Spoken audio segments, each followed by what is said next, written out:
you say you got issues That with shit Big some Ify. Let dumb me talk, land my man. I ain't plane. gonna lie, man. Let me I land don't my want to hear about the plane. I ain't business, man. Make the disrespectful to fight, you. man. You can't say I never called you out on that. I said just let me land my plane, my brother. So Now, after those two things, after you say you don't support him, the 60-40, he gonna have to humble himself. Now, this is the last thing I'm gonna ask you. What the fuck problem that you got with being Israel $150? Now this where I bury your ass at with Man, the first off, you never buried me in the first place. You No, ain't no, got no no, no. I shovel. asked you You what ain't got no problem. grave. If you don't You ain't got got no no problem, tombstone. What are you ain't no talking about, problem, man? bro. If you don't got no problem, ain't no beef, bro. But if you got a problem, I come with a sword and a mighty sharp ass sword, and I'm here to cut. I'm here to cut your heads off, your legs off, your arms off. I hope You you ain't got doing some nothing, man. calico, all You this ain't shit. talking about You shit, know, man. boxing. And I'm just saying, you say I don't. Hey, But listen, I'm man. I giving just you came here to every press fact. you about what you be saying, man. What I be saying, you ain't never told me shit. Matter of fact, we can't even. Matter of fact, let's switch up the division. Matter of fact, your boy Devin Haney, man. What's up with that? You don't want to talk about that. Do you think he You don't wants to want to get in there talk. You don't went with from Silly what? Lomachenko? You don't went from a. You don't went from a furnace to a motherfucking straight up fire. Hey, let's go Bruh, then. Come on. Where the fire at? you want Devin Haney I smoke? bet y'all put away. I Who bet you? y'all put that shit away. So That so fire. so let me let you know. I fought with Devin Haney and Tank Davis at 135 now. Oh, okay. Okay, because I'm born and bred in Baltimore now. See, look, Tank out the picture, man. He under Mayweather. No big fights, so that don't Ain't no matter. big fight with Devin So that Haney. don't matter. I could defend Devin Haney on any given day. So what you want with the smoke? Devin Haney is one of the most avoided fighters at 135. Rat 9. Your Right favorite now, fighter. Rat 9 in the past probably 3 who's years. dunking him right now? Name him. You tell me who's not. You tell me who not. Nah, Starting with you Tank. name him. You bro, that's your Tank, guy, man. Go ahead and Tank, name him, man. Tank, T.O., George Camboso, Ryan Garcia. He just kicked your boy ass. He just whooped Linares ass. And who else? Who are the top fighters at 135 that's not avoiding Devin Haney, bro? And this just for you, $150. I don't know who just jumped on. You claiming all these guys ducking them, man, but there's no Why knowledge. You got no knowledge. You got no information behind that, man. To stand behind that, man. That's all we talking about, man. You don't come up here with these facts, man. Okay. Give me one fighter though, $150, and I give you facts. Give me one fighter who you just said, Ryan Garcia. Who will give me a fight? Garcia out of the picture too. That nigga hurt. That nigga has fought damn He's near not years. hurt. That bitch capping, man. Stop getting these people passes, $150. See, I told you I He like not him. hurt, nigga. Do your research, nigga. Go see what he doing right now. That nigga was hurt. No That cap. motherfucker not hurt.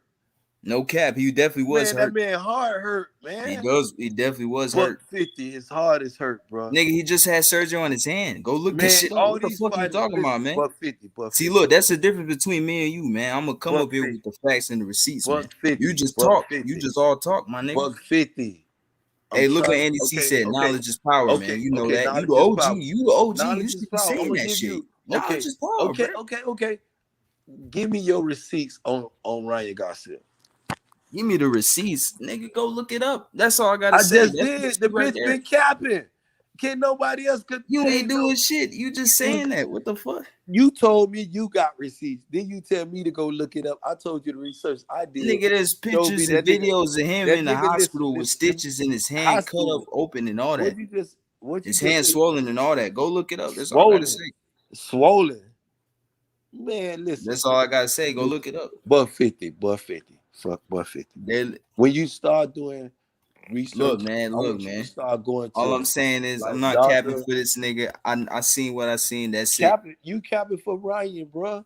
I'm not even capping for him though. You are. If it's out there, then how am I capping if it's out there, man? You can't tell me what I need to go to find out that Ryan had surgery for a doctor. You can't even say. That's why you can't say. Listen, this is what I'm trying to tell you though, $150. You can't say, well, Oscar De La Hoya confirmed this with this doctor. You can't say, well, Bernard Hopkins, his other promoter, said they confirmed this. Then what they say then, man? What they say? Motherfucker been lying, bro. That's what they've been saying.